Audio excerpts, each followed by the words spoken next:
പട്ടിയുണ്ടോ? ശങ്കരൻ നായരുണ്ടോ? ഇതിലാരെയാ ഇപ്പൊ വേണ്ടത്? ആ ആ കുഞ്ഞമ്മന്നാണോ? വാ അതോട്ടിരിക്കാം. മൂന്തി നേരത്തെ അകത്തേക്ക് കയറുന്നില്ല. ആ എന്നാ പിന്നെ അവിടെ ആ പിന്നെ ആ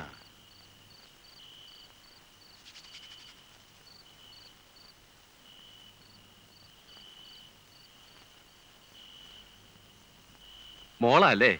ആ ബോള് തന്നെ വരുബോള്. ബാങ്കിൽ ജോലിയുള്ള കൃഷ്ണനുണ്ണിയുടെ. ആ കുടിക്കാൻ എന്താ?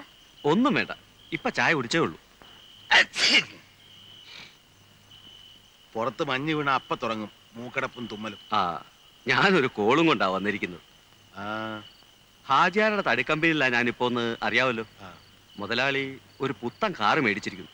ഫോറിനാ, നമ്മുടെ നിരത്തിലൊന്നും ഇറങ്ങാത്ത സാധനം. അവനെ അതിന്റെ തത്വത്തിലൊന്ന് കൊണ്ടു നടക്കാൻ ആരുണ്ടോന്ന് ചോദിച്ചപ്പോ ഞാൻ നിങ്ങളുടെ പേരാ പറഞ്ഞത്. അറിവും വിവരവും ഉള്ള ഒരു ഡ്രൈവർ നമ്മുടെ നാട്ടിൽ നിങ്ങളെ ഉള്ളൂ. അതുകൊണ്ട് മുതലാളി പറഞ്ഞത് നാളെ നിങ്ങളെയും കൂട്ടി അങ്ങോട്ട് ചെല്ലണമെന്നാ. ഓട്ടോദ്യം വരില്ല, തരക്കേടില്ലാത്ത കാശും കിട്ടും. കാര്യം എനിക്കിഷ്ടമുള്ള ഏർപ്പാടാ, പക്ഷെ മോൻ സമ്മതിക്കില്ല. അതെന്താ?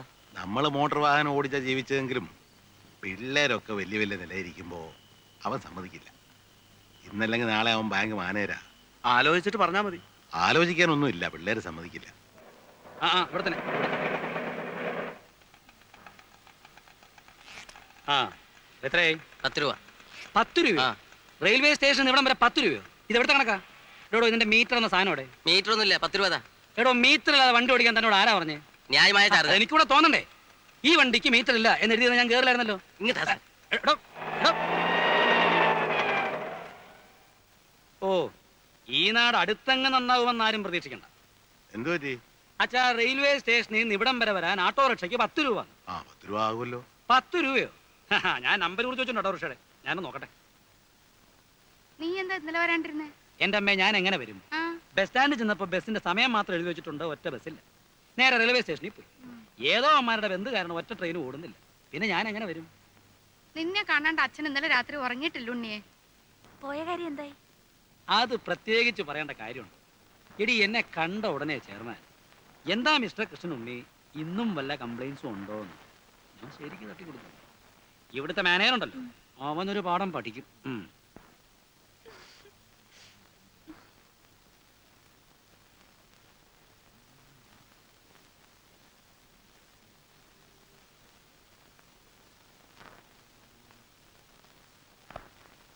Railway ticket, okay.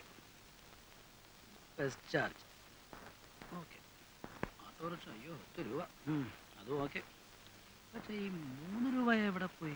ആ 3 രൂപ നമുക്ക് പിന്നെ കണ്ടുപിടിക്കാം. അത് പറ്റിയല്ലോ, എവിടെ പോയി അറിയണ്ടേ? അയ്യോ, ഇത് എന്തിനെങ്കിലും ചെലവായി കാണും. ചെലവായതിന്റെ അല്ല, ആറ്റിൽ കളഞ്ഞാലും അളന്ന് കളയണം. ഇന്ന് ബാങ്കിൽ പോണ്ടേ? കുളിമുറിയിൽ വെള്ളം കോരി വെച്ചിട്ടുണ്ട്. കുളി കഴിഞ്ഞിട്ടാവും അളന്ന് കളയിലൊക്കെ. ഉണ്ണിയേട്ടാ. ഓ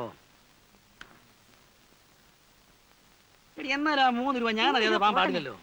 നിനക്കറിഞ്ഞൂടാ? ഇങ്ങനെയുണ്ട് ഒരു പിശുക്കൻ.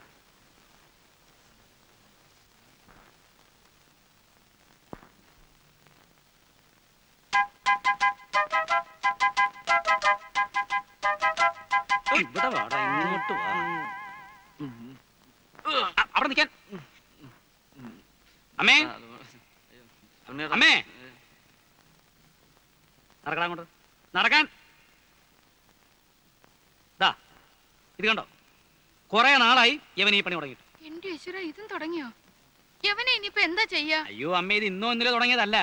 2-3 ദിവസമായി ഇവൻ അടുത്തുള്ള പോകുമ്പോഴൊക്കെ ഒരു വീടിയുടെ മാറ്റം. അയ്യോ, ഈ ഉണ്ണിയേട്ടൻ കള്ളം പറയുന്നത്. ഞാൻ ഇന്ന് ആദ്യമായിട്ട് ഒരു കുറ്റി വീടി വലിച്ചു പോകുന്നത്. കാളെ ഉണ്ണി, മേലാ വീടി വലിച്ചിട്ടുണ്ടെങ്കിൽ ആ നിങ്ങളൊക്കെ അവന് ചീത്തയാക്കുന്നത്. ഇപ്പതേ കുറ്റി വീടി, നാളെ മുഴുവൻ വീടിയാകും, മറ്റന്നാൾ സിഗരറ്റാവും. അച്ഛാ, ഒരു പാക്കറ്റ് സിഗരറ്റ് എന്ന് വെച്ചാൽ രൂപ എത്രയായി? കാശ് കിട്ടാതാവുമ്പോ അവൻ എന്റെയോ അച്ഛന്റെയോ പോക്കറ്റ് ഇന്ന് കക്കാനും തുടങ്ങും. ഒരുത്തനെ കള്ളനാക്കാൻ ദേ ഇത്രയൊക്കെ മതി. ഇനി അവൻ ചെയ്യത്തില്ല ഉണ്ണേട്ടാ. ഗോപു പോയിരുന്ന് പഠിക്കും. ഇതുകൊണ്ടൊക്കെ തന്നെ ഞാൻ പറഞ്ഞതിന് ഡ്യൂട്ടികളും അയക്കണ്ടെന്ന്. വേണ്ടാത്ത ദുശീലൊക്കെ പഠിച്ചു വെക്കാൻ. ഉണ്ണേട്ടാ, പോയി കുളിക്കാൻ നോക്കൂ. സമയം എത്രയെന്നറിയോ? ചെറിയൊരു കാര്യം കിട്ടിയോ അത് ഊതി വലുതാക്കാൻ. പണ്ടേ സ്കൂളിൽ പോകുമ്പോ വഴി കിടന്ന വീടി കുറ്റി എടുത്ത് വലിച്ചതിന് ഞാൻ തല്ലിയ പാട് ഇപ്പോഴും അവന്റെ തുടയിലുണ്ട്. ആളാ ഇപ്പോ. അച്ഛന്റെ സ്വഭാവം തന്നെയാ മക്കൾക്കും. അത് ശരിയാ, അമ്മ വീഡിയോ വലിക്കല്ലേ. സതി നിർത്തലാക്കാൻ മുൻകൈ എടുത്തത് ആരാന്നാ പറഞ്ഞേ? ഗോപാലകൃഷ്ണ ഗോഖലെ അല്ലേ? അല്ലെന്ന് എന്നോടോ? നിന്നോടാ ചോദിച്ചത്? ഗോഖല തന്നെ. ഗോഖല തന്നെ. നീ രക്ഷപ്പെടില്ലടാ, നിന്റെ കാര്യം പോക്കാ. ഇങ്ങനെ എല്ലാരും കൂടെ ചവിച്ചാ ഞാൻ ഈ ഗതിയായത്. എങ്ങനെ ശവിക്കാതിരിക്കൂടാ? ഇന്നലെ വരെ രാജാറാം മോഹൻ റായ് എന്ന് പറഞ്ഞിട്ട് 24 മണിക്കൂറിന് എങ്ങനെയാ ഗോഖലയായത്? ഇത് നിന്റെ അവസാനത്തെ മാർച്ചാ, നോക്കിക്കോ. ഓ, എന്താ ഒരു കണിയാന്റെ ചുമ? ഏട്ടനോടൊരു കാര്യം ചോദിക്കാൻ സെക്രട്ടറി പറഞ്ഞു. എന്താ? ഞങ്ങളുടെ ട്രൂപ്പിന് ആ, ഒരു വണ്ടി സ്വന്തമാക്കിയാ കൊള്ളാമെന്നുണ്ട്. അതിന് ഒരു ലോണ് ശരിപ്പെടുത്തി തരാൻ പറ്റുമോ? എടാ, വർഷത്തിൽ 10 സ്റ്റേജ് പോലും തേക്കാത്ത നിന്റെ ട്രൂപ്പിന് ലോൺ വാങ്ങിച്ചതെന്ന് ഞാൻ വെള്ളത്തിലാവണോ അല്ലേ? 10 സ്റ്റേജോ? ഇപ്പൊ തന്നെ ശാന്തി മുഹൂർത്ത് 25 കഴിഞ്ഞു. ആ, കളിക്കുന്നിടത്തൊക്കെ നല്ല കൂവലാണെന്ന് കേട്ടു. ഹേ, അത് മറ്റു ട്രൂപ്പുകാർ പറഞ്ഞു പരത്തുന്നതാ. ആ, നിന്റെ അഭിനയത്തെ പറ്റി ആ ആ ആ തരക്കേടില്ലാത്ത പുറഭിപ്രായമുണ്ട്. അത് ഞാനും കേട്ടു. നീ പോടാ തിണ്ടി. ആ, ആ. വാ. ഒരു സ്റ്റേജിന് നിനക്ക് എന്ത് കിട്ടും? തരക്കേടില്ലാത്ത വിധം കിട്ടും. കൃത്യമായ സംഖ്യ പറ. അത് 150. 150 രൂപയോ? നിനക്കോ? എടാ, സത്യം പറ, ഞാൻ പോയി അന്വേഷിക്കും. അന്വേഷിക്കുക, എന്നാ 100ഓളം വരും. എടാ, ശരിയായ സംഖ്യ പറഞ്ഞു. എന്തൊരു ശല്യം ഇത്, മനുഷ്യന് വിശ്വാസമില്ലാത്ത പോലെ. ആക്ക് വളച്ചാ കള്ളേ പറയും.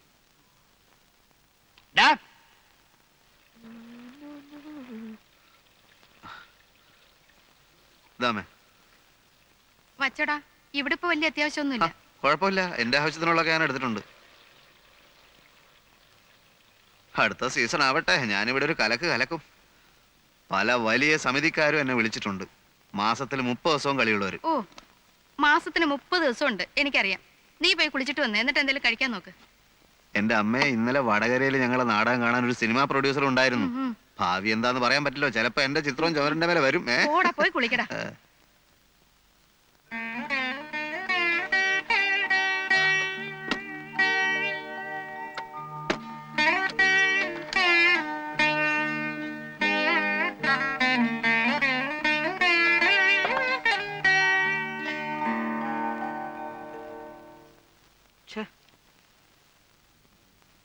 ആ 3 രൂപ എവിടെ പോയെന്ന് എത്ര ആലോചിച്ചിട്ടും അത് ഇതുവരെ വിട്ടില്ലേ? കഷ്ടം. ഞാൻ തരാം 3 രൂപ. അതിന്റെ അല്ല, ആ രൂപ എവിടെ പോയിന്നൊന്ന് അറിയണ്ടേ? എടേ, നിനക്കൊക്കെ ഒരു വിചാരമുണ്ട് ഞാൻ വെറും ഒരു പിശുക്കനാണ്. അല്ല, ആണെങ്കിലേ നീ ഇപ്പൊ ഇടാറുള്ള മാതിരിയുള്ള വേഷവും പൂഷവും ഒന്നും ഇടുകയല്ല. വീട്ടുചെലവിന് വേണ്ടി മാത്രം മാസം 1000 രൂപ ഞാൻ കൊടുക്കുന്നുണ്ട്. അല്ല, നിനക്കിവിടെ എന്തെങ്കിലും കുറവുണ്ടോ? കുറവൊന്നുമില്ല. ആ, പിന്നെ മിണ്ടാണ്ടിരി. പക്ഷേ എന്തോന്ന് പച്ചേ പറ. കല്യാണം കഴിഞ്ഞിട്ട് കൊല്ലം 3 മനസ്സിലായി. നീ പറഞ്ഞു വരുന്ന എന്താന്ന് എനിക്ക് മനസ്സിലായി. എടീ, ഒരു കുഞ്ഞുണ്ടാകുക എന്ന് പറഞ്ഞാൽ ഇപ്പൊ പണ്ടത്തെ പോലൊന്നും അല്ല. ഒരുപാട് കാശുകളുള്ള ഏർപ്പാടാ. പ്രസവം തന്നെ പെണ്ണുങ്ങൾക്ക് ഇപ്പൊ ഒരുമാതിരി ഫാഷനാ. ആവശ്യമുണ്ടെങ്കിലും ഇല്ലെങ്കിലും മാസാമാസം ഡോക്ടറെ പോയി കാണുക, അവർ പറയുന്ന വില കൂടിയ മരുന്നുകൾ വാങ്ങിച്ചു കഴിക്കുക, പ്രസവത്തിന് 1 മാസം മുമ്പേ നഴ്സിംഗ് ഹോമിൽ അഡ്മിറ്റ് ചെയ്യുക. ആ, ആദ്യം എൻ്റെ പ്രമോഷനൊക്കെ ഒന്ന് ശരിയാവട്ടെ, അത് കഴിഞ്ഞിട്ട് മതിയടി നമുക്കിതല്ല. പ്രമോഷൻ കിട്ടുമ്പോഴേക്കും നമ്മൾ മൂത്തുകാരിക്കും. എന്തിന്? അടുത്ത കൊല്ലം ഞാൻ ഓഫീസറാ, പിന്നുടനെ മാനേജർ. ഒരു ബാങ്ക് മാനേജർ എന്ന് വെച്ചാൽ ആരാ? ദേവേന്ദ്രനായിരിക്കും. ആ, ഏതാണ്ട് അതുപോലൊക്കെ തന്നെയാ. ഈ ഉണ്ണേട്ടിനെ കൊണ്ട് തോറ്റു.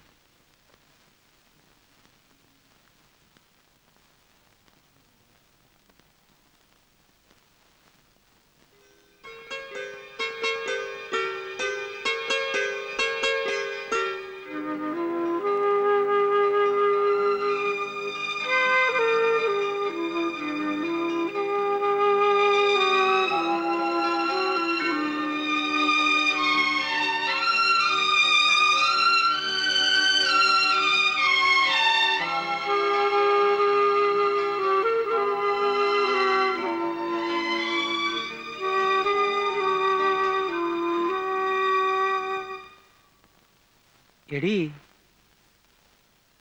ആ 3 രൂപ ഞാൻ ഹെഡ് ഓഫീസിലെ പ്യൂണിന് ചായ കുടിക്കാൻ കൊടുത്തതാ.